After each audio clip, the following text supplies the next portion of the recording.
Gussin around. Your friendly neighborhood Gusses are Gussin around. Your favorite neighborhood Gusses, where are they found?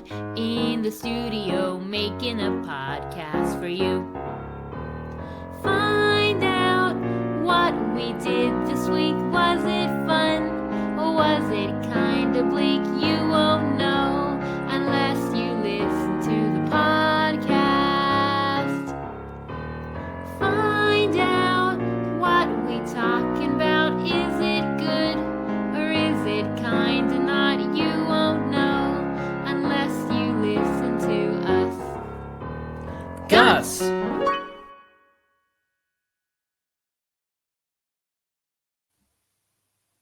Hello and welcome to episode 3 of Gussin Around. I'm your host Shannon Guss, here with the Gus to my Gus, Peter Guss. The other co-host. The other Gus. I took your No, name. you're not taking my name and the first Gus. I didn't even change my name to Gus. That's the lie about this whole podcast, is that I'm actually not even technically a Gus. We're not even married. No, we are married. But now, because of feminism, which is good. That's not the reason. No.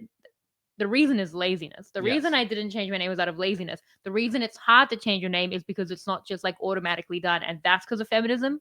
Ultimately good. But maybe we can opt into the patriarchal old school thing. So I could just opt into the name rather than having to like go to the bank, call Medicare. I don't want to call anyone ever. I'm During a millennial. work hours. Yeah. So, and how long have we been married for? I mean, almost 6 years. And I still haven't done it. You've nearly gotten through to the bank. Still on hold. I've not called one person. I haven't started the process and I never will because I think I said I'll do it when we have kids. And like, am I? I mean, she said she was going to do it when her passport expired. Then she ordered a 10-year passport. No, that story. I'm sorry to keep correcting. You're burying the lead of the drama of that story. That story was... We're on a time limit. Peter checked... No, we're not. Peter checked my passport because we were going away in a month and found out it was expired. I immediately got an emergency passport. I got the 10-year version, so now I'm Gates for another 9 years. Why did you get a 10-year emergency passport? Because that's the best value. Oh my God. I think that you change it for free, though. Yeah, I'm pretty sure you can, but that's not what you say. You're like, I'll change it when it expires. I just refuse to get a new passport. I just don't want to. Anyway. Before anyone says, why don't you do it for her? I can't call a bank. I said that days ago. That's why. Her. Yeah. Would you do it for me if you could? Right now, probably yes. No. Just to get over and done with. But I can't call any of those government bodies or agencies on your behalf. You know how sometimes something will sit on your list for like 2 years and then you do it? No, my list is always done. No, you don't make lists. That's why it's always done when it's not made. Anyway, that's been on my list for almost 6 years. And it's never, I'm just telling you now, I think now I'm taking it off the list. No. Yeah. No, that's crazy talk. What else is on your list? Like my actual general life. It's like things like go to the dentist.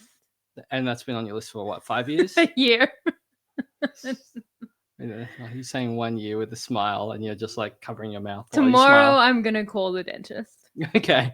Yeah, during 9 to 5 hours. Yeah. I'm going to, okay. Yeah. So anyway, it's all in here.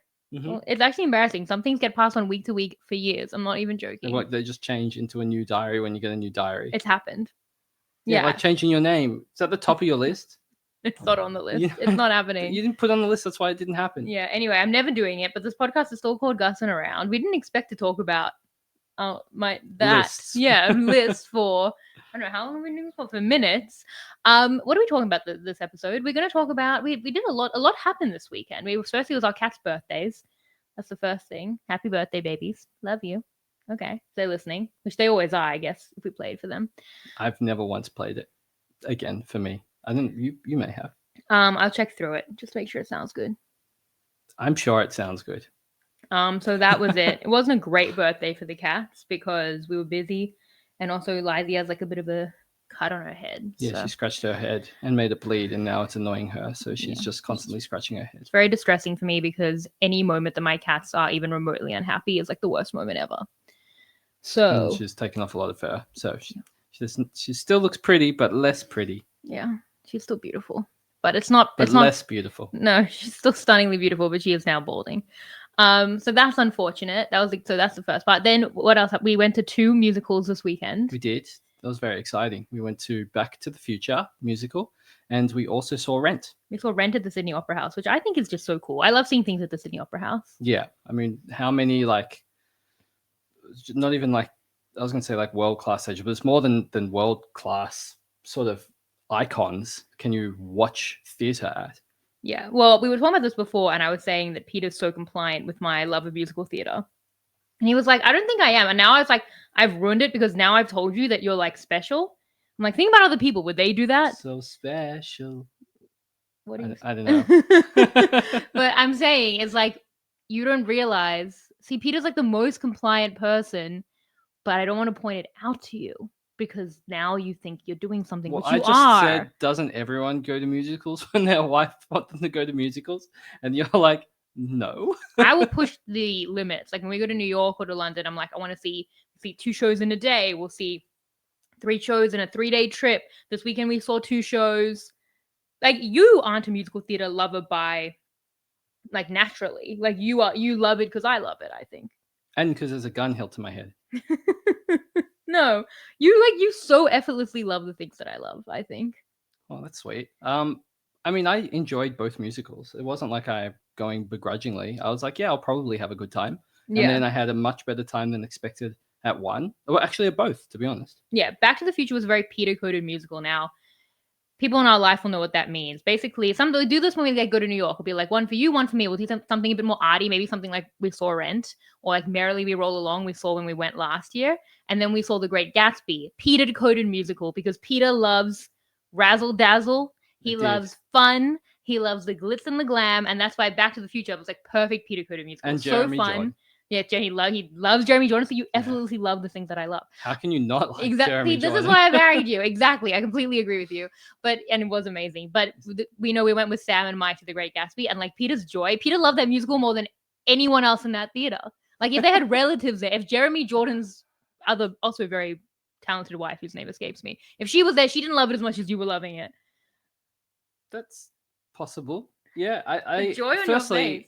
He has by far the best male voice in the entire world for male theatre. I truly believe that. And then Great Gatsby, it's like you knew it was going to be a good time. So you're it's actually famously not a good time. Like it's meant to be like a tragedy. They made it razzle dazzle. People didn't like that. Be razzle dazzle in a theater setting. No, it was meant to be like gritty drama, and people didn't like that. Fireworks indoors. I'm just saying that after the spoiler, I don't know how they got past fire laws, but it was amazing. But after the spoiler alert death, they just kind of did come back on stage and like do jazz hands, and other people didn't like that, but you were like clapping along. And that's why I know for theater we do 1 for you, 1 for me, and that way we hopefully don't get the great cabaret disaster of 2025. We were very close to the front for that cabaret. You could really see for The Great Gatsby, but you could really see how much spit is coming out of Jeremy's they all spit. mouth. No, but yeah, it's a Jeremy? lot. They were we're on first name basis now.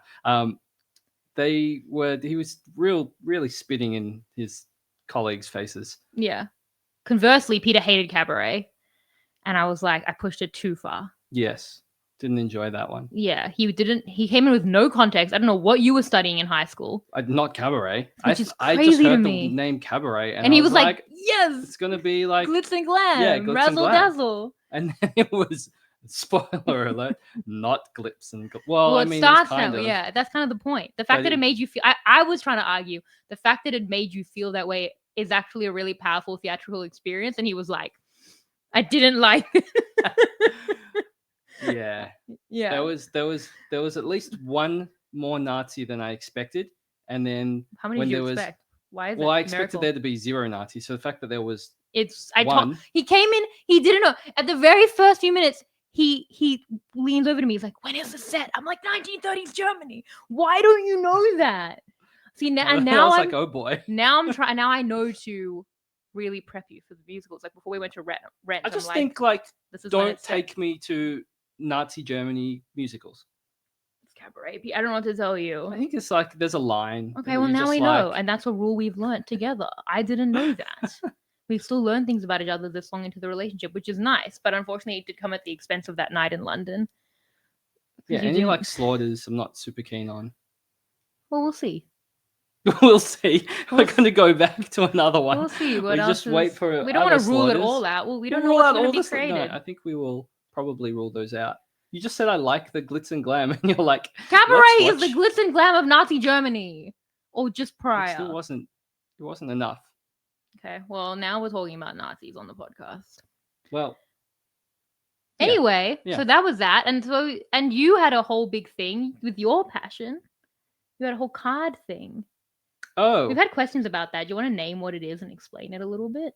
We had questions? Someone We asked? did, yeah. Oh, that's so funny. No, I'm playing Grand Archive. That was what people may have seen, a picture of Miles and I playing together. Miles and Lizzie were playing it. Miles and Lizzie were playing Grand Archive together. I think she had the upper paw. And she's so smart, but she's balding. There was like I think it's happens once or twice a year sort of store championship. Oh, thank God. Doesn't happen very often. Oh, I thought that was like monthly. Oh, thank God. No, it's not monthly. Oh, that's good. And I competed with Miles and AJ and a bunch of other people, and I came second last. Yeah. Did not do well. Well, Peter's just been taught this new game that AJ introduced them all to, and he's very new to it. And like, it's fun. You're going to learn something new. That's good. The only person I beat was Miles. And then on the last play, because we had extra time, because I was about to win, because we were timed out, and he had like one card left to play, and then he beat me with that card, so we drew the set 1-1. But I just was like in shock that I didn't realize I actually could have just blocked it and then won, and I just didn't, because I was like, so you didn't surprised. beat Miles? Yeah, I beat him in one of the games in the set, but I didn't really beat him. We technically tied, but also it was a moral victory, because I should have just put my hand down to win, and I didn't do that. Yeah. I was so surprised. I feel that for you. It was so depressing to then come second last in the tournament. And our other friend Jake, who I brought along, came last. Poor Jake. Don't roast Jake. Yeah. You now have publicized to people that he came last. That's so mean. Jake came last, which is great, because I didn't. This is so mean. But Jake is like a very good card game player and has played high-level card games before. And I think we probably both got ahead of ourselves a little bit. Mm-hmm. And then Jake came in and he was pumped, and then he was so sad. And I felt really bad, because I had gone to a local tournament like a week before and come last. And I was like, ooh, this was rough. And then I'm like, as long as I don't come last. And then Jake came last. And then he's probably there like, oh, no, I'm never playing again. Yeah. But I say, as long as you don't come last next time, it's improvement, right? Jake would be here, practicing? Is that playing? Yeah, we were practicing. Yeah, till like 1 in the morning. We played. So it's kind of depressing. 3 times in the 5 days prior to the tournament to practice. That's really sad. And both did so badly. The thing is that I say to you, I'm like, it's nice that you like are learning something new and you'll get better at it. Like, don't be discouraged. But like, if that were me, I'd be out. I don't like to fail at things, and I don't like to do things that I'm not immediately good at. You learned. We learned. That's sweet. We learned a lot. That's sweet that you've come around on that. I should be saying that to you. Everyone was so nice. It as well. was an objective failure, but I'm just saying in the future, maybe it won't be. If it is again, maybe you quit. At what point do you quit? I mean, no improvement for a really long time, but I also drew, like, it's randomized, right? And in the first round, I versed the guy who ended up coming second for the tournament. So, like, I had a really hard draw. My whole draw did really well. Everyone I played except Miles, who came fourth last. My dad always quotes that, I don't know, like 10 years ago, he came back from golf, apparently, at like, at lunchtime. I said, how did you go? He was like, yeah, I was like mediocre. I said, I would never wake up at 6 a.m. to be mediocre at anything. Only get out of bed for things I can do. It means I never expand my skill set and my worldview. But I feel good about myself. I think it's a resilience thing though, right? Yeah, I don't have that. Yeah. And you the way you build it is by coming last in a tournament, then playing it next week and coming second last and thinking, wow, I improved. I mean, if this ends with you being the best Grand Archive player in the world, it's an incredible story. No chance. But like the way that movie probably goes is you like get to a point where you're like solid. When we're talking in like a year's time, maybe not a year. That's. Are you gonna play this for a whole more year? We're having a kid, and are you still gonna? Well, I don't know. We'll see. That's fine. I think you can do it. If I can come in just like in the top half of a tournament, I would be surprised. No, I'm sorry. If you're devoting something to your passion while we have a kid, you're winning that tournament. They're playing way more than I am. They're maybe you should improving at a be faster rate than not I am. doing this podcast, and you should be playing more. All right. Well, it's final. He heard it here first. Final podcast, so I can play more Grand Archive. No, I think it's great that you are having fun with your friends. Why are you saying it with like a look on your face that's like, I need to say this? No, because it's cute. It's on nice. podcast, no, it's but sweet. I said it to you in person. If anything, I was more false to you in person. I'm being more honest with you now. So you are false. I said to you in person. I said to you before the pod off record. I said it's nice. I said it's nice that you're learning something and you're going to improve. It's not how I felt. I was just being polite. So what did you feel? I felt like you second last, and Jake. What was up? What happened, Jake? Losers? But I didn't say that because that would be mean. He had a much easier draw than me as well. So yeah. Okay, Jake did not consent to this. Actually, I think we're gonna hear from Jake. It's also funny because I know that if we were to play like another tournament, Jake would probably do much better than me. Well, you need to say that now based on the legal letter we're about to receive. He'll adapt, quickly. Anyway. But I think AJ will want me to tell everyone that he came third. Okay. Actually, he wouldn't. He'd probably be upset by that. A lot of legal letters coming. Anyway. But wait, there's more. A little, yeah. So what else this weekend? The Life of a Showgirl debuted, Taylor Swift's new album. We didn't even talk about the rest of the weekend, but that's fine. What else? No, I was just going to say that I liked the Back to the Future because everyone should probably go see that. Oh, it's so fun. It's such a accessible. I mean, a lot of these movie to musical formats are very accessible. It was a really good time. I stayed true to the story. Great effects. I didn't expect to enjoy it as much as I did, and then I was like, I was like Peter and Great Gatsby. I was like razzle dazzle. It was perfect Peter musical. Yeah, it was great. Yeah, that was it. That really was all I wanted to say was to make sure people go and see it. Yeah, and if you like Rent, go to Rent. We don't need Rent's to tell people. Fine.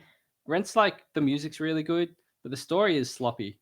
There's unfinished businesses. Well, that's the whole thing. I mean, I don't understand the history behind it. You do know the history. I saw Tick Tick Boom. Yeah, we love Tick Tick Boom. Which I thought was much better than Rent. I also prefer Tick Tick Boom. Tick Tick Boom was a top 5 musical for me. Well, that's really high. I love the movie and the musical. Well, what's your other top 5? Oh wow, we're gonna do that. I don't want to. There was a question about it. Hamilton number 1. The rest of by far. Could have guessed. Just every time I see a musical, I think this is good, but man, do I love Hamilton. I don't know because Operation Mincemeat now might be sneaking into my top 5. Oh yeah. But I've always had a top 5 without it. We saw that prior to Cabaret. See, and we've my started on a comparison high. for Cabaret was Operation Mincemeat. Yeah. Which again, how many Nazis were in that one? A lot. Yeah. So maybe it's not a Nazi thing. Yeah. It's not a Nazi problem. Yeah. And Operation Mincemeat, I could tell. I was like, it was the first thing we saw in London. I was like, we started the bar too high. I just know, nothing's going to compete with that. That was so good. That's in my top 5 for sure. Other than that, I don't know. The things that have always been around my top 5 are Book of Mormon, Tick Tick Boom, In the Heights, Joseph. Yeah. Yes, forever. I love Joseph. That was the first musical I ever loved that my grandma used to play for me over and over. That was our first dance was Joseph as well, which was a little bit of a tribute to her and to musicals. See, Peter's so compliant. Peter just did that. It's a bit overrated. How dare you? How dare you? Everyone. No one's really a Joseph fan. I'm the biggest Joseph fan in the world. I'm with Joseph, how you are with Great Gatsby.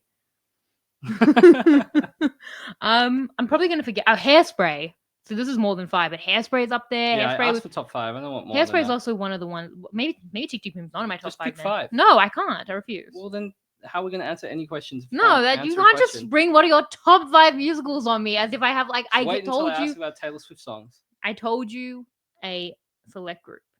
Okay, great. And it's within that group. Well, I'm going to say mine before you ask. Okay, great. Because, you didn't know you had a top 5 musical. I'm going to go top 4. Okay, I know what they are. I could guess them right now. Do you want to? Because you named Mincemeat. Hamilton number 1. How dare you? No, it is. I know it is. I think my number 1's Book of Mormon. No, it's not. Do we name our cats? Book of Elder Mormon? Price? And Elder Cunningham? They were girl cats. And would we have named them that if they were 2 boys? Yeah, that actually is pretty I think there's a real strong chance. Yeah, you're right. Price and Cunningham. Maybe. Okay, fair enough. Book of Mormon number 1. Okay. No, it's probably, I don't know. It's definitely Hamilton, or I'm never changing my name. It's probably Hamilton. I just wanted to tease you. Yeah. But Book of Mormon. And then easy too. And then Come From Away. and Operation Mincemeat. Yeah, that's right. I love Come From Away. It's great. Okay. Operation Mincemeat. It's really hard to split those two. I don't know, but it's fine. That's an easy 4 for me. Don't ask me about 5. I'm not sure. See, I have a husband who has a theatre ranking, and that's the compliance that I'm talking about. When's Willy Wonka going to be a musical? Peter loved the Willy Wonka. The Willy Wonka movie. Wonka. That was what it was called. Which was funny because also in the first 5 seconds, they sang a note and you turned to me and said, "Is this a musical?" I was like, obviously, yes. They are singing. You loved it so much. I think sometimes you're just in a good mood. Just sometimes. And then like you get this look on your face where you're watching it and you're like clapping and you're like, and I know that's when like we've hit like true Peter joy, but it's for the most random things. And no one else is doing it, and I'm just looking at you, and I'm like, trying to watch it through your eyes. I'm like, realize when I was the only person laughing during Wonka. Loved Wonka. And I was like laughing, and I was like making noises, which I know you shouldn't do in the cinema, but I was like clearly the only person I think enjoying crying. it. I was loving it, and no one around me. We were in a country theater. Where were we? We were in Terrigal. Yeah. We were in like a countryside. We actually went to see that Zac Efron movie, but it wasn't out yet. And then we saw Wonka under duress, and you came out and you were like, "I loved like, Wonka." Amazing. I'm like, you weren't reacting to that. There has to be that Wonka musical, surely. No, I will love that. No one in the entire world is asking for that except me. Except for you. Oh man, that could go into my top 5. I need a 5th. Top 5 of what? That's not a musical. That's Wonka the movie. No. That's upsetting. Anyway, yeah. When it comes out, someone please hit me up because I want to know. There's never going to be a Wonka musical. I don't know what to tell you. We'll see. So that's Peter's love of Wonka. None of this is in the list, by the way. That's fine. None of this is in the list of things we're meant to talk about. Maybe we can carry it on to next year's list. All right. Anyway, The Life of a Showgirl came out. Mm-hmm. Peter hasn't had enough time to listen to it. I haven't. I've only listened to 2 songs. Untrue. I'm playing all the songs. You're hearing what you want to hear. 2 songs. I hyperfixate. It's very hard for me to listen to a whole album, and I'm actually grateful this is 12 songs and not 31, Taylor, because for me, I don't know if it's my OCD or just my obsessiveness, but like it's your OCD. I can listen to the same song over and over again 1,000 times. Yeah, I'm like not like. What you're not explaining is that it's 1,000 in a row without switching to another song. There's no break. Yeah, easily I could do that. Yes, the issue with the album is that you're trying to learn the whole album. So I have been cycling through the album, but the thing is, when I get to a song I like Peter said, "Oh, this one cancelled. This is the only one I've heard because it's the only one you play." No, I play all of them. When I get to cancelled, I play it 5 times. So you hear it a lot, but I still move on eventually. When I get to the Fate of Ophelia, I play it 3 times. That's a lot of restraint for me. Do you have how many times you have to listen to it 3 times? No, that's not true. It's like sometimes I just won't stop. I could do it 10 times. It's not like a number thing for me. You're pushing the envelope there, buddy. 10 times, 11, 3 times. What? Sometimes. It's just, I'm pretty sure you just listen to one song over and over again. Yeah, it really. It's just cancelled. No, it's not true. I love the whole album. It wrecks my Spotify Wrapped. Like, it comes to Spotify Wrapped Day, and everyone's like, "Oh my god, what are you listening to?" And I'm like, my Spotify Wrapped is ruined because I listened to this one song 1,000 times in 3 days once. You know what I mean? So you did that on your spot. What? I can't remember your Spotify Wrapped. Wasn't it you were in like the top 0.02% of like this random song? I don't know. I could. I think my mom had that. My mom's had that. It was that, and then she saw them on the cruise ship. Yeah. Anyway, she knows what we're talking about. But because my mom has that was like a random song. Again, she was like, "You with Wonka." I'm like, no one else is asking for this. See where you got it from. Yeah, but no, not from my mom, from my dad. My dad can listen to the same song over and over and over and over again, probably more than I can. I think a lot of people do this. Can people I don't think people do. I mean, I'm not really a big music listener in general, so I don't know. But I feel like most people rotate through music at like a fair, just like you rotate through it. You don't just pick one. Maybe you listen to it twice in a row, but I don't know if people listen to songs literally 10 times in a row. Unless they're practicing for something. I am practicing. I'm practicing for my debut. If Taylor ever sees me and she needs a duet partner, that happened to me with Ingrid Michaelson. She called me up on stage. You always have to be ready. I don't even know what to say. That actually happened. So no, I mean, I'm saying it just makes album consumption hard because that's not how I listen to music. You look at, there's like, how many songs you said? 11 songs? 12 songs. 12 songs, and you're going through it and you're like, geez, it's 12 songs, but it's like a 146-hour album. Yeah. Why is the song 100 hours? Anyway, so this weekend annoyed me.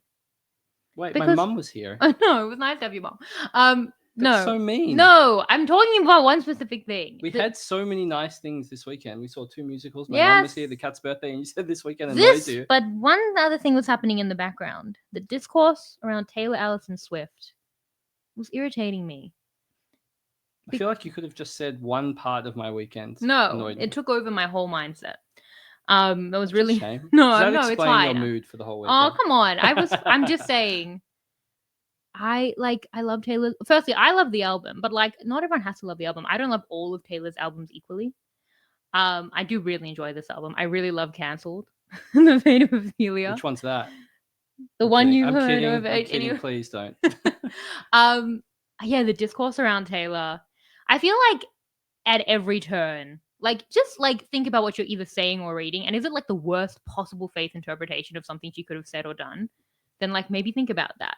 Like, and I want to talk about it. I want to talk about my love for Taylor Swift. This is not something that you need to love Taylor to understand. You could be neutral. You could not like her. How dare you? If you don't like her, I can help you. There's something to love for everyone. But I wanted to talk about my relationship with Taylor Swift. Can we do that? It's in the list. I don't think we've got a choice. It's in the list. I think it's happening whether I like it or not. Yeah, we're not going to push it to next year. Oh boy. I've always loved Taylor. That's true. For 18 years almost, I've been a Swiftie. They call me a senior Swiftie, which is so insulting. It's like my least favorite thing ever. You are old. That's what they call. That's what like the young kids call us because we were alive in like 2008. So upsetting. That's an upsetting sentence. Yeah, it's really as upsetting. But like my relationship to art in general, I think is like I put a lot of meaning into the art that I love. Look how I name my cats after Hamilton. Like that means a lot to me. A lot of my cats too. Your cats that you named, Elder Cunningham and Elder Price. Yeah. Yeah, I mean, and I love the way that art makes me feel is meaningful to me. People will know this with the way that I talk about Survivor, with the way that I've talked about RHAP. Like when I was getting into RHAP, it wasn't just that it was a podcast I enjoyed. Like the way I thought about it was like we were long distance and I would get to the airport and I would be sad and I would turn on the podcast and it would help me. And that's how I see the art in my life, that it's like really meaningful, that it helps me through bad times or that it gives me enjoyment on, tough days. And that's why I see the art in my life. And Taylor has always been that because from the beginning, when I was a fan at first when I was 15 and I was in a very toxic relationship for a few years with Peter, before Peter from 15, Taylor helped me a lot. And like, was that a significant thing in my life? Like, just because I was young, I'm not going to say no. It was like, it was above my pay grade, like to deal with a difficult relationship when you're very young is really hard. Like, I don't want to dismiss that just because I was a teenager.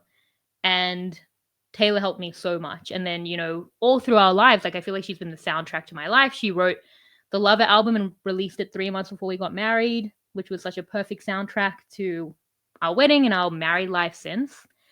And yeah, and then there was another thing last year, which is what I want to talk about, which was I've always loved Taylor and like she's always been an idol for me. But like I feel like last year I truly understood her and I would have always gone to bat for her, but like more than ever. Why? Well, okay, so this is deep, by the way. In the theme song when they say, "Was it kind of bleak?" This is gonna get bleak, by the way. Probably a trigger warning. Is there another? We've already talked about a miscarriage. No, it's not about the miscarriage this time. Not a miscarriage podcast. It's a depression podcast. What have I done? No, this is. I've actually wanted to talk about this for a while because it was something that happened in the public eye. But basically, there's a lot to talk about because it's like, what happened to me? What happened to Taylor? And how do those things converge? All right. So what's your thought? What happened to me? Yeah. What happened to you? And then what happened to Taylor? Okay. What happened to me? So for the people who need context, I podcast about Survivor Hmm. and give my takes on the episodes. I was Yep. doing it for Channel 10 at the time for Talking Tribal. And one of the players did not like that and I can't even do the thing where it's like, Lisa S. Let's call them L. Simpson, because I don't actually know his last name. But anyone who watches Survivor, anyone who was there at the time should kind of know what I was talking about. Again, it was a very public thing. Anyway, there was a player who didn't like that I disagreed with his move. I said there was nothing strategically. It was great TV, but I didn't agree with it as a move. And this player had 500,000 Instagram followers. Thereabouts. Yeah. 800,000 on TikTok. Yeah. I don't think he said anything about a TikTok, but I don't know because I'm not on TikTok. Yeah. See, that's good. I'm just not on. I don't have social media, so that's why I'm a senior Swiftie. I'm not on TikTok. Don't get any of that noise. So what happened actually dial it back. I was already in a very bad place when this happened because I struggled to cover Australian Survivor until this year, as talked about with the miscarriage. Especially when I was doing Talking Tribal, because Talking Tribal, like if I was flying to Melbourne, I was exhausted. Like it would be fun. It was always like at 11, but at 11, no, it's like I was always like my feelings. Specific time to shoot the show. My feelings, it actually was around 11. No, my feelings were always extreme, like I'd have the most fun, but then I'd be like so sad. Like there was not one day where you just feel like nothing. That gets exhausting. And I kind of feel like that when that happened, I was already in a very bad place. I'd actually done a podcast that day with Mike talking about mental health because someone had quit the show for their mental health and saying like I'm in a very bad mental place because again, like I was too much online and I just feel very perceived in Australian Survivor and I'm on like, Channel 10 and stuff like that. And I had criticized a twist the week before and production didn't love that. So that was stressful for me. So like, I kind of feel like when I'm doing Australian Survivor, I have like what's it called in a video game that's like a bar? Like, like at the top where it's like a power bar, like the energy is getting until you lose all your lives. Energy level. So I was already on like, I feel like yellow. Like I was already really depleted. And I feel like this was like knockout punch, game over. Like when this happened with, she doesn't play many video games. Aren't they game overs? Yeah, but not like you're like in your mind, video games are like how they were in like 1990. Yeah. Okay, sorry. That's how I was like literally like if I think what had happened is if this had happened when I was at like my full energy bar, it would have knocked a bit out of me, but I think maybe I would have recovered better. I've had things before. That's fine. They got their ebbs and flows. Exactly. I talk about this all the time with covering the show is that I become so depleted. I'm also like physically exhausted, everything like that. It's like, I'm actually not in the space where I can handle this. And I need to handle so much all the time mentally. Yeah. And I think that's really tricky. Like taxing. I had, I'd been podcasting at that time for like 6 years. Like I'd experienced hate. I'd struggled through it. I'd been in therapy through it. And other times I'd gotten hate, not as bad as this was crazy. We'll talk about it. But like, it didn't affect me as much. And I think it's your mindset and where you come at it from. And then that meets the impact of the actual event. And when those are both like a perfect situation of terribleness, then you get what happened in the circumstance, I think. Like, had I been more mentally prepared, maybe, I would have maybe been better. And if this hadn't been so harsh, I might have been better. But neither of those things happened. So it was a very tricky time. So that Wednesday night, Peter was overseas for work. And I was having it was like, oh, I get to have a night off from podcasting, from Survivor. And the way I did that was I was cleaning the apartment while talking to my best friend in London, having a bit of a catch-up call, which is like kind of sad now. I'm like, that was my relaxing night. It was like cleaning the apartment. I was like, I'm so glad to like have a bit of a night off as I'm like, cleaning. And I was talking to him. And then like an hour into it, I checked my phone, which I hadn't checked for an hour. And I was like, something weird is happening. Because I had like all of these comments that were calling me like a fugly C word and like stupid bitch and whatever. Can I say bitch on YouTube? I have no idea. I guess we'll find out if it gets pulled or not. I definitely can't say the other things, the other comments that would be probably not. Yeah, I wouldn't say that actually off YouTube or on YouTube. And I was like, so I'm like, I gotta go. Something strange is happening. And then I checked my requested DMs and I had like dozens of DMs calling me things I cannot say on this YouTube video. And I was like, what has happened? And then I saw that I'd been tagged in a story from this player who was really angry that I had disagreed with the move. And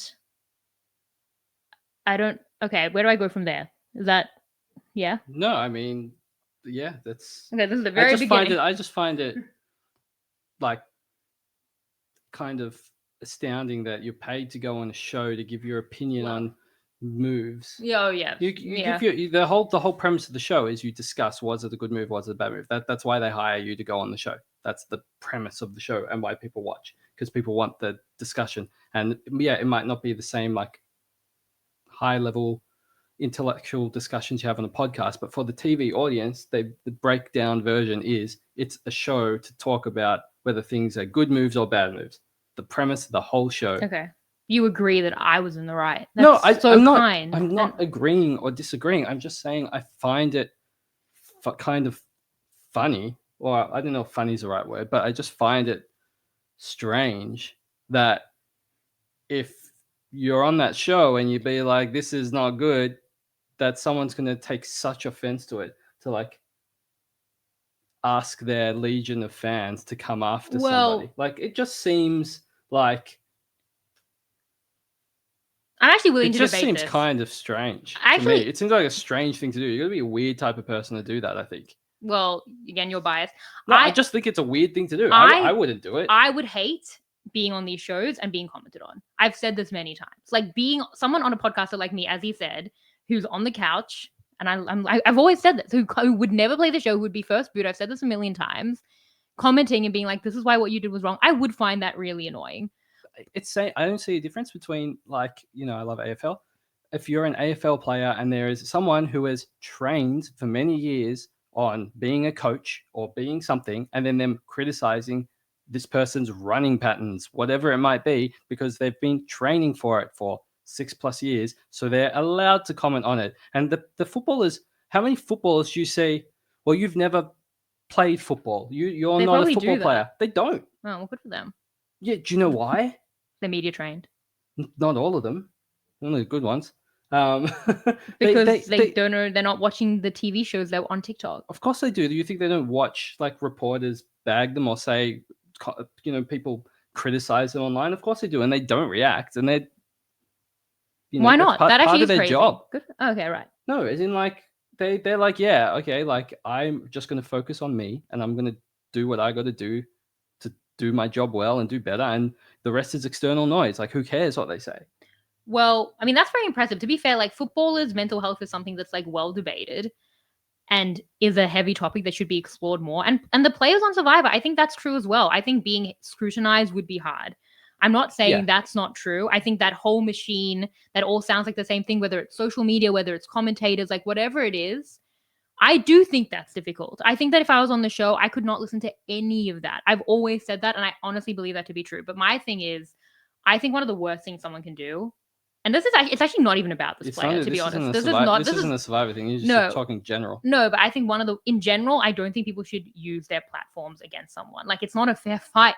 Like, I don't have hundreds of thousands of followers. Do you know what I mean? And like, yes, I am on the show commentating, but like, it felt like a personal attack. But it's actually not even about the player, who I often think, like, if you were to like, this player could not pick me out of a lineup probably days later. And like, it was such a like transformative experience in my life. And that honestly makes me laugh. It's actually not about the player. Whatever. He did what he wanted to do. I didn't think that I deserved it. Like, I didn't think I deserved the weight of that platform against me, especially when I'm saying like people shouldn't use their platform against. I don't think I came out there and said anything bad or hateful. I think I gave my opinion on a move, and I think that a platform was like consciously weaponized against me, and that is what I take issue with. Feeling that way, fine. Messaging me, fine. We'd probably have a great discussion about it. And I'd happily, like, again, talk on the X interview. And how often do I on podcasts come back later and say, like, I think this was wrong, or like on deep dives or future interviews. I think I do that often. You're allowed to change your mind, but also I would just talk to the person. I feel like as an adult, which I guess some people are and some people aren't, you just message me like, hey, I don't think this was cool. Like, this is why I did the thing. I clearly was wrong, and more, whatever it might be in any way.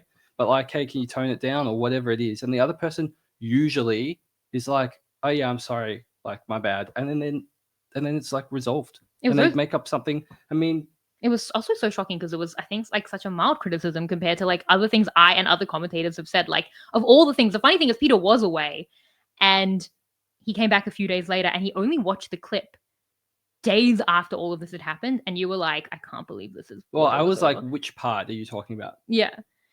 But especially because we don't have to get into it, but I watching like the whole episode, there's some gender things at play that, you know, I think men joking with men get away with a lot more comments than yes, what the comments were. that's going to link back so well to Taylor Swift. No, I just think like if you're a dude and you're calling out another dude, you can say more crap. Like you can say more shit, and they won't care because it's just a guy ripping on another guy. But then for some reason, like if a girl is involved, well, I mean, I think you just one. If you're the guy criticizing a girl, you also have to be like, okay, it's not guy humor now, because another guy isn't involved, so you adapt to that, or you should adapt to that.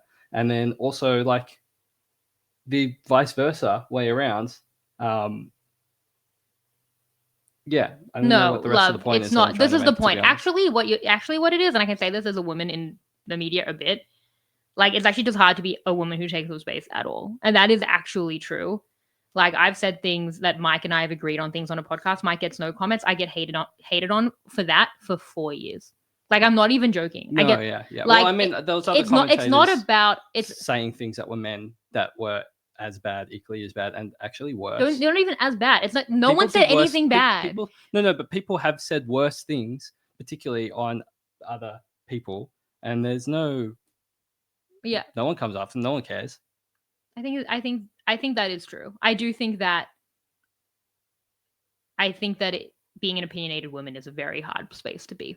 I say that as an opinionated woman, giving my opinion on it. Like like you see it in sports media as well a lot. Yeah, 100%. I think women commentators always get more criticized. Women umpires get more criticized. Female voices, female opinions. Yeah, 100%. The comfort level that someone might have to come after a woman for that, I think, is higher.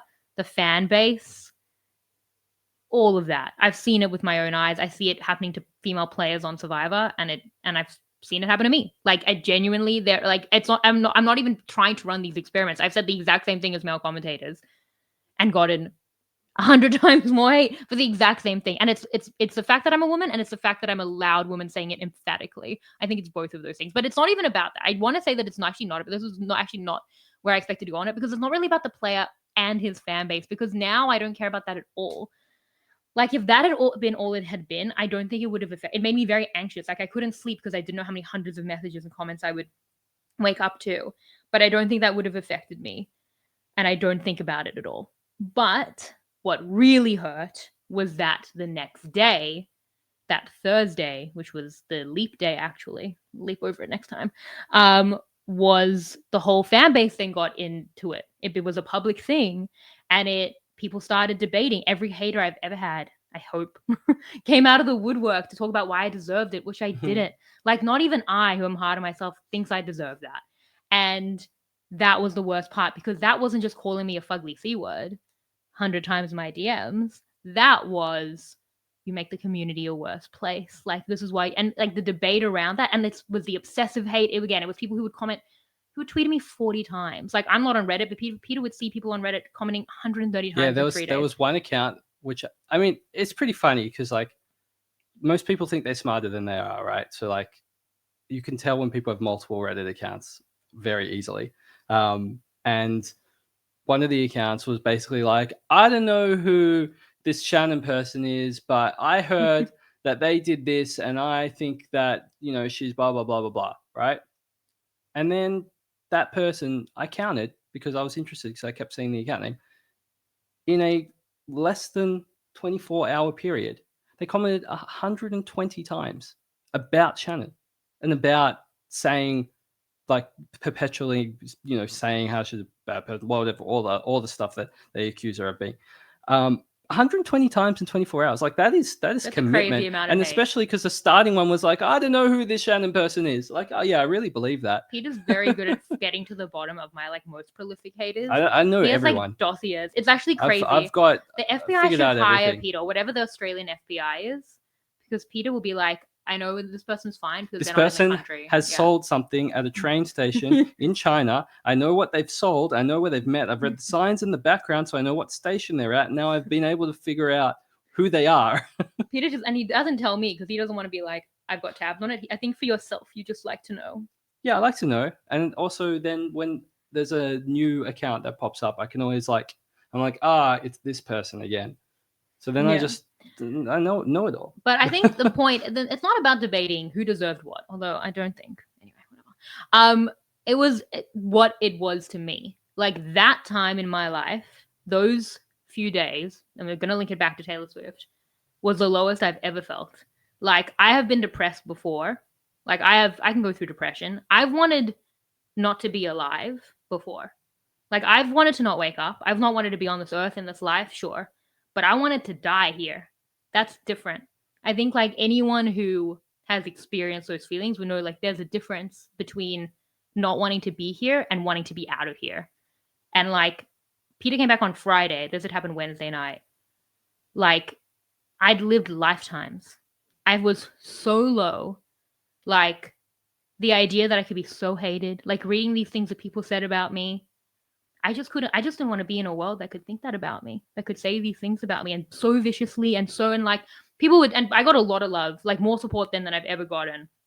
It's firstly very hard. I appreciate it so much. Like it did help, but it's very hard to focus on that when you have the other side, and the haters would come and people would support me, and then the haters would be like, no, they, and like even if like someone posted something and got like 100 good comments, 3 people would comment 30 times, and like you're like, no, this is why. Maybe one person 3 times in 3 accounts, but like, yeah, this is why. And like they would destroy it. Like Mike stood up for me, and then eventually took the post down because like while I had got a ton of support, it was also just like a lightning rod for my haters. And I commented on Mike's thing, and I really regretted that. I regretted saying anything, which I'll also link back to Taylor Swift, because like the best thing to do would have been to say nothing, to like let it ride out. Now I know, and again, like, because I didn't actually, like, now I really don't care that I was getting all these DMs and what, like, I actually should have just let that 24 hours pass. It would have been off its stories. People would have forgotten about it, and I just shouldn't have waited in. Actually, what happened was at 2 a.m. on that Thursday night, I tweeted, like, this type of hate could kill some people. Like, there are versions of myself that it could kill, which is a very dramatic thing to tweet at 2 a.m. But, like, I actually just, like, hoped I wouldn't wake up to, like, see the fallout of a tweet like that. And my mom like came over at 2 a.m. And I just think that was like the lowest moment I've ever had. Yeah. I mean, it's hard because I was away and time difference as well. So I was like, do I have to get on the flight? Do I have to come back? But I'm also on this like first ever business trip where I am the most senior person in charge of everyone. And yeah, the only thing I could do was call your mom and tell her to come over at 2 a.m. Well, mom was, she was like, I'm going to sleep on the couch. And I'm like, yeah, like, I called her, right? Yeah. Did you? I did. That's nice. I mean, she would have done it anyway. But I called her because I was in panic. I was like, I don't know, Shan seems like in a real bad way. Like, please go. Yeah. And look after her. Yeah. And then that Friday, like, I literally texted my therapist that Friday morning. I was like, how do I just get through today? I was in a place where I was like, you just have to get through the next minute at a time. Like that Wednesday night, Thursday, Friday, Saturday, until Taylor Swift, which I will talk about. Yeah, that was really hard. It was the kind of thing where I was like still trying to do work. Like I was trying to like watch Survivor so that I could do Talking Tribal. And but I would like do it for like 30 minutes and then I'd like nap for an hour. So just like sleep out of my life. That's how I go through that Friday, Saturday. Very low time for me. Very, very low. Like those few days, can't overstate how bad I felt. And nothing helped at all until that Saturday night. I was curled up on the couch in the fetal position, as always. And my brother and his now wife were over. And I was like, has anyone ever had this much hate in the world? And I know that's like a stupid thing to ask, but like when you're getting that level of hate, you're like, this is like a uniquely terrible experience. Like, this is the worst thing that's ever happened to anyone. Like, this is, and I said, like, do you think Taylor Swift Do you think she's gotten this level of hate? Because like that helps me sometimes to think like people really hate on my idols and I love them, you know? And I think it was my brother, and he's going to appreciate this credit because I think it really was him that he said, isn't this exactly what happened to Taylor Swift? And because what happened to Taylor Swift, now to bring it back, for those who don't know, and I'm not going to tell the story in a lot of detail because a lot of people know the story because it was more public than the thing that happened to me. But Taylor was in a very public feud with Kim Kardashian and Kanye West. They called her a snake. She also commented and regretted it. She said, I want to be excluded from this narrative. And that helped me too. I was like, she also shouldn't have done that, you know? We both made mistakes. She disappeared for a year. And then she came back from that. And she was so publicly hated. Like it wasn't, she will say on the Miss Americana documentary, like Taylor Swift is over party was like the number one Twitter trend worldwide. Everyone called her a snake. Kim called her a snake. And it was the same 3 people tweeting it over and over. Well, they say that about like Meghan Markle and stuff, that it is like they say like 80% of the hate tweets coming from like 70 accounts, which is insane. If you think about how much there was some crazy number where it was like 100,000 tweets. No, people did hate people for like 1,000 accounts or something like that. People do love to hate on Taylor Swift. But like they all sent her snakes. She felt like the most hated person in the world. She was probably like, has anyone been hated this much? Has Shannon Gates? No, yeah. At the time, probably no. Probably not. Probably not. No, but like no, there were like there are people like you hear about like Meghan Markle and stuff. Like a lot of women. Let's not like try and take that from like women of color and stuff like that. It's a hard space to be, but definitely for Taylor, for being a woman who took up space, was cut down to size. In 2016 it was actually. She came back in 2017 with the Reputation album, which was she came back with the Look What You Made Me Do video. It was the first single from the album. No one had heard from her in a year. And everyone had called her a snake, and everyone had said these things. And she came out with this video, and she had snake rings, snakes everywhere. She came out on tour. She had these giant snakes. I've always thought that was the smartest and coolest thing I've ever seen. Like, she completely reclaimed the narrative. And my brother said that, and I like sat up for the first time in 3 days, and I said, put on the Look What You Made Me Do music video. And like that video, it didn't cure me straight up. She had to listen to it 11 times in a row first. That video breathed life into me. And I know what people might say, like, how bad could you have really felt if you could be saved by the Look What You Made Me Do music video? And to that I say, that is the best video of all time. Of all time. Not to quote, but it saved me. Like, I don't know that it saved my life. I don't think I don't think I'm ever leaving my cats. But like, it helped. It expedited the process of healing very much. That could have been a year-long depression.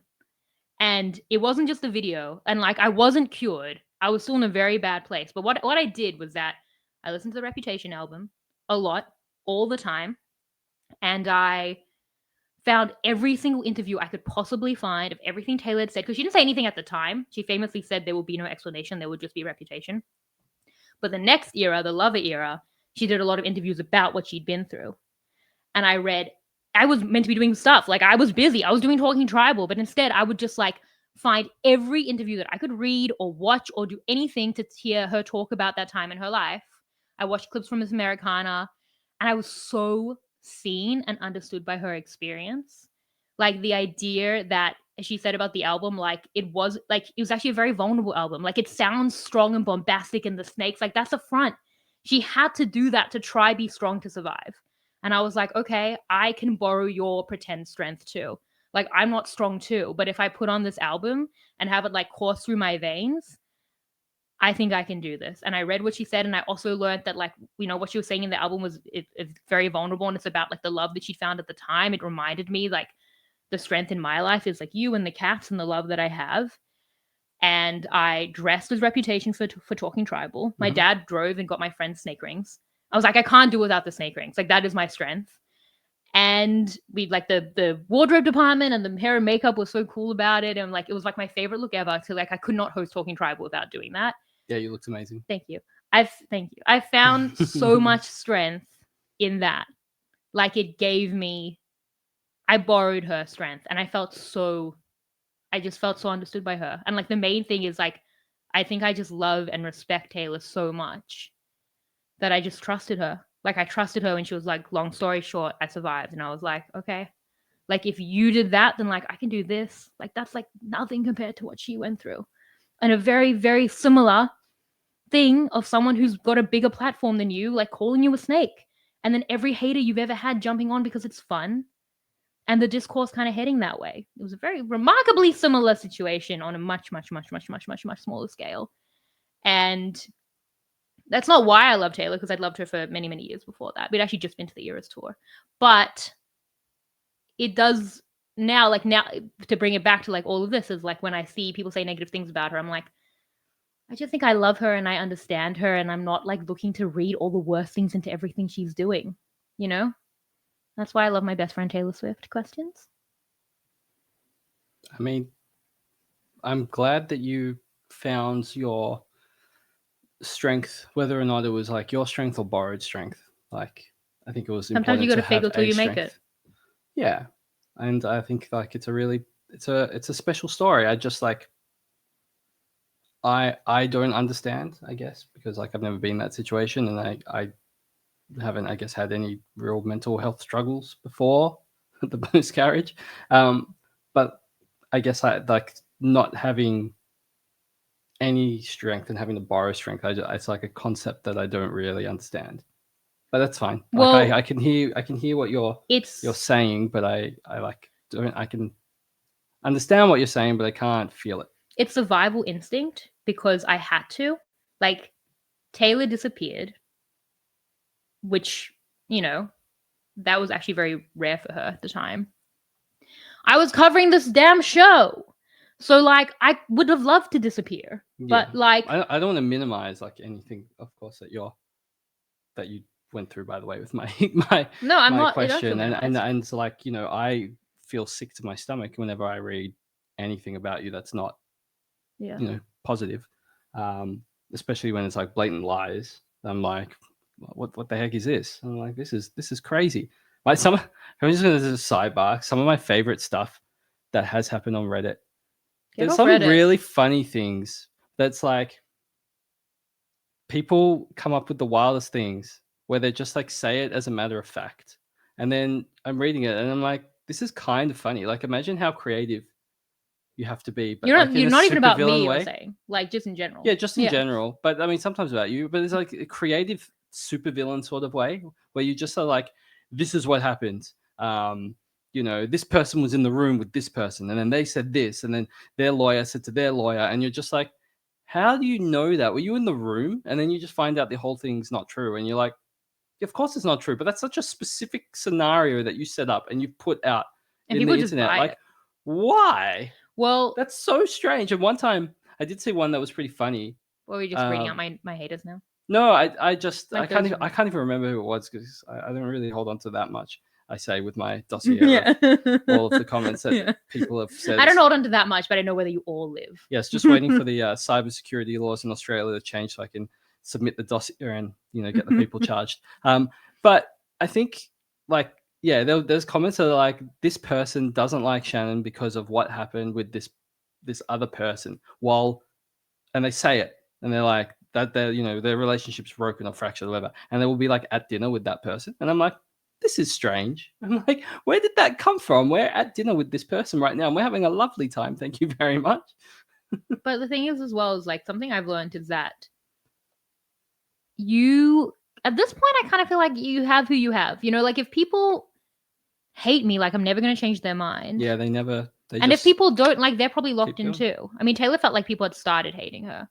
That was something that she and like yeah, maybe you turn people into haters. And like if you're going to turn them into haters, like good luck to you. I don't know. Like I'm not here like trying to, you know, police myself so as to keep people on side. I kind of feel like the real ones know. I mean, that's true of Taylor Swift as well. The like sport of hating somebody, whether it's a celebrity or a footballer or sportsman or you, like a commentator. Like I don't understand. Well, you wouldn't get me. You're married to me. No, but I just don't understand like the concept of hating somebody. Like it's so much energy that you need to put into. Well, Taylor has a song about that now. I don't know. I haven't listened to the album, but no, Taylor has a song that's literally like about like if you have a hater, it's like it's actually romantic. Like you love me, and I have a hater who's trolled me for 8 years, like before I started podcasting. And I'm like, this kind of reminds me of that because it's like, you're obsessed with me. You love me. I mean, that's so much effort. That's so much. And because funny, you could have been learning how to play Grand Archive. In the song, she says, "No man has ever loved me like you do," and I've often said to him, like, this hater has trolled me for longer than my marriage. Like I've said that to you before. I mean, I find it just staggering as someone who doesn't really understand most of this, because I'm not really on social. Well, I'm not on social media, and I can't imagine like being on social media with my purpose to mostly hate on somebody for like many years and many hundreds and hundreds of comments. Like, I don't get it at all. And I don't understand if like this is a common thing or not. It seems like it's relatively uncommon. Like not everyone's a hater. Oh, right. Most people that we know, anyone you know in life is not a troll. Like, no, but just imagine finding out someone in your life was a troll. It's possible. I mean, that would be crazy. Well, yeah, trolling is very specific. Like going and hating on someone directly. Like, it must be a small percentage of the population that do that, right? So, like, how strange. What a strange thing to be into. It's true. But anyway, we can't ever understand the trolls. But you asked about strength, right? So my strength was like, I am doing this show. Like, I think I pushed one check-in with Rob to the next week. And then much like the miscarriage, I was like back in it. I had to go do Talking Tribal. I had to fly to Melbourne. I'm like sitting in my hotel room. I called my mom. This was after the Reputation stuff. Like even with Reputation, I called my mom and I was like, I'm just sitting here in this hotel room. Like I have Talking Tribal tomorrow. I'm like, I should be in a hospital. That's what I said to her. But like, I had to be strong. I had to put on Reputation and be strong. I had to borrow strength and find it from somewhere. And that's where I found it. But I think the thing that it did was it like helped me find the strength in myself. Like I had to do that. I think usually I find the strength in you or like my family or the cats or, you know, and like no one could kind of get me out of that. Like I had to do that, but like Taylor had to push me to do that. And that's why Peter bought me this ring. I don't know if you can see, it's quite far, but it's a snake ring. Do you want to talk about it? This was for our 5-year anniversary last year. Yeah. I forgot to buy her a present. I panicked. No, what? It came on time. This is my favorite present. Yeah, it's Taylor's snake ring from the music video. No, well, it's a brand that Taylor's actually worn, but it is the snake ring from the video. She wore a lot of snake rings. It's one of them from the video. That's how it was no, I think she's worn this out. So.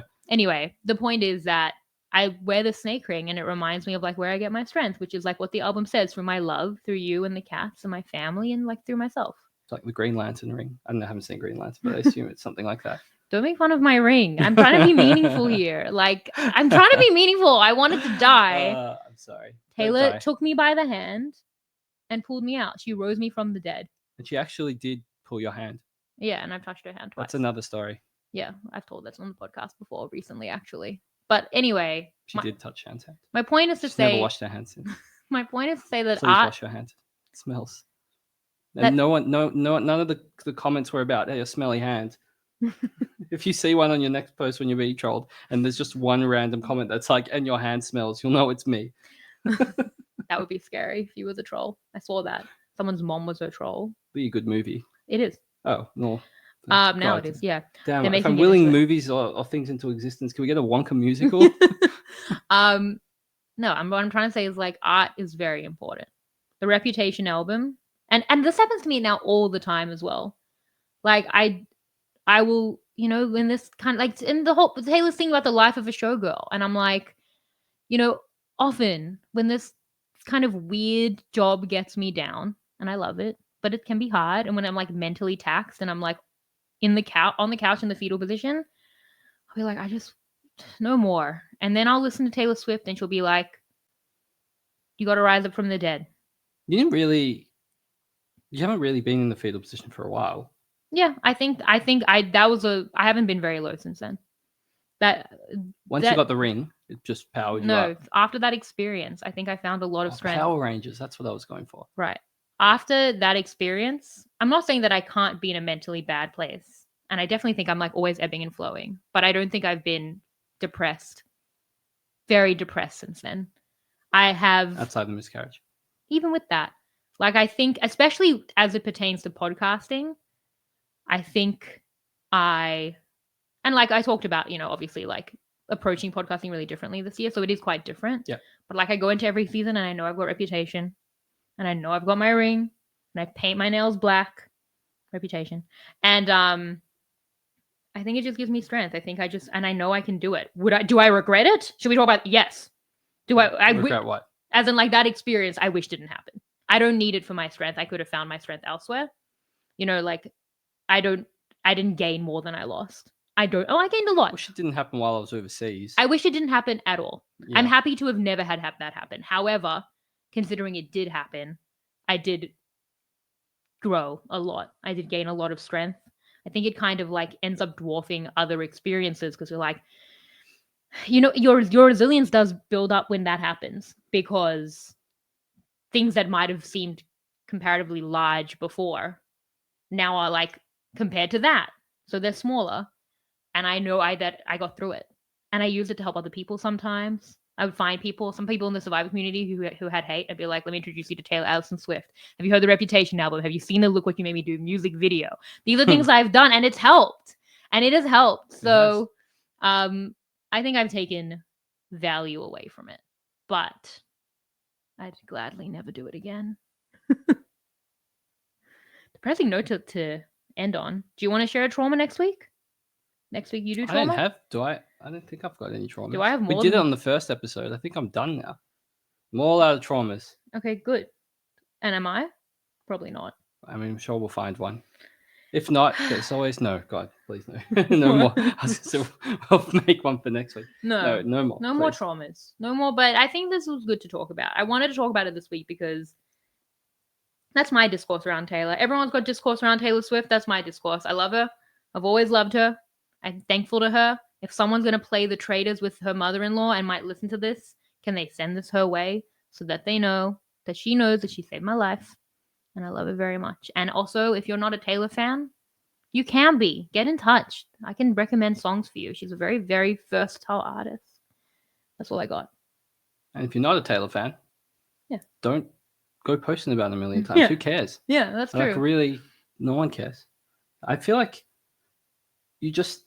I'm not getting stuck on this, but just in general, unless I understand like those websites where you leave a negative review and just, because something happened and it might like impact another person. But like for things that aren't like that. No, but if it's like going to like material effect, like these toilets don't work. That's the one type of internet negativity you will allow. Yeah, I'm like, okay, well now I know not to stay here because the toilets don't work. That's very important to me. I know that that kind of did happen to us, so we didn't leave a negative review. I will not. This is a true story, Peter. I will never leave, even not 5 stars. We went to Disney World, and we were going to Magic Kingdom on Christmas Day, and our Uber driver got so lost, and then like missed Magic Kingdom. We like lost genuine time. Peter was like, "Do not give that man a 5-star review." 40 minutes late. I gave a 5-star review. 40 minutes. 5 stars. I will never understar someone. I just don't like it. I also been like, if you don't like it, you just don't say anything. Like, just move on with your life. I remember. Same as any video, anything with reviews. I'm like, if I like it, I'll give it 5 stars. And if I don't like it, I just won't do anything. Why would I go out of my way to do something that it's like energy into negative? I just like cannot understand it at all. Do you remember? There's so much finite time in the world. You want to spend some of your precious time to like do something. People will say, to be fair, we are podcasters who are like, don't get this player, this, this super coach player, this. I'm not criticizing like them as a person. That's what they would say. I agree with you. I agree as well. But I'm just saying that like as commentators, people will be like, you are putting out energy. Anyway, that's what they said at the time. Sometimes I guess we're criticizing their abilities. Yeah. But also it's reflective in the game. Like if you perform well in Supercoach, you go up in price. And if you perform badly, you go down. So like the fact that someone's dropping in price means that they're performing poorly, and that's just like a statistical fact. That's not just like an opinion. Maybe that someone gets voted out 2 episodes later means that wasn't a great move. I don't know. I don't want to be results oriented. Anyway, the point is that you can't be results oriented. The point is that a few years ago, remember we found my mom's Amazon account and she just left all these really kind reviews for books, and it just was like everything I love about my mom. I was like, can you imagine if we found that and it was like now? Really I will say leaving positive reviews on books. You know that the people that read books are going to be reading reviews. The only readers out there. No, but it was just like we found this thing. She never told anyone she'd ever done it. I found it. And I'm just like, oh, you're going out of your way to just like be kind. and just never like that's so amazing. I love like, and there's so many people in the community. As I said, I got so much support then. I get so much support now. Like the people who go out of their way to be kind, they're like the anti-trolls. Those people are amazing. Like that's incredible. That's what everyone should be. Yeah, but that's it. But there are so many people like that. Those people are incredible. Yeah, I think that's amazing. I think that makes you a very different kind of person as well. Anyway, I don't know how to. Oh, this is not bleak enough spot to end it on, or No. do you have more to say? No. Next week we can go through my stamp collection. No. We already talked Someone about please buy my stamp Magic collection. the Gathering that you're playing. I'm not playing Magic the Gathering. Oh god. No, I know what it's called. Grand Archive. Very good.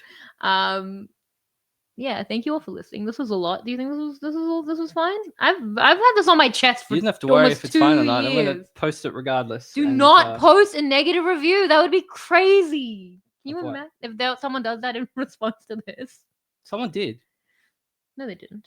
No. That's No. serious. She got straight away. No, they didn't. No, someone left a dislike on the miscarriage video, which I thought, Maybe they dislike I was like, miscarriage. Maybe they you know- misclicked. That could be anything. yeah, it could be a misclick, but also it could be a troll that's just like, I'm not gonna listen to the contents. You think it's that one guy? But then I like to think that person is like, it's called episode. What was it called? Oh, It wasn't. yeah, it wasn't. Whatever. I just like to think that person doesn't know that they've clicked dislike because they're a troll or whatever, so they're not going to listen to it. Maybe they do, whatever. Doesn't matter. But then I like to think that like at some stage in life they'll be like, I mean, they'll never know. No, but they never will. It's funny to think that like you disliked a miscarriage podcast. Like what type of person? Maybe they it's hate like, miscarriage.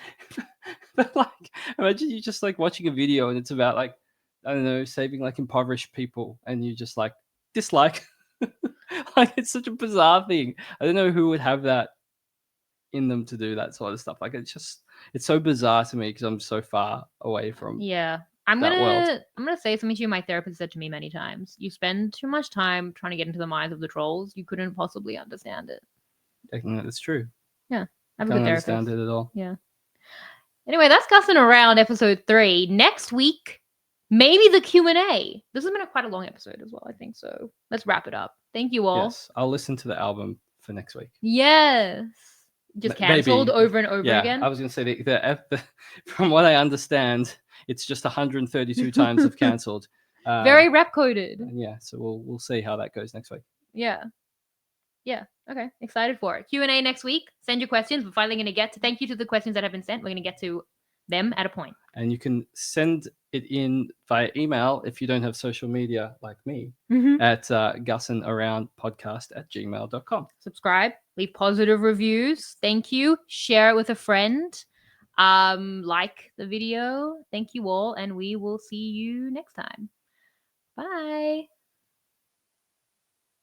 Gussin around your friendly neighborhood. Gusses are gussin around your favorite neighborhood. Gusses, where are they found?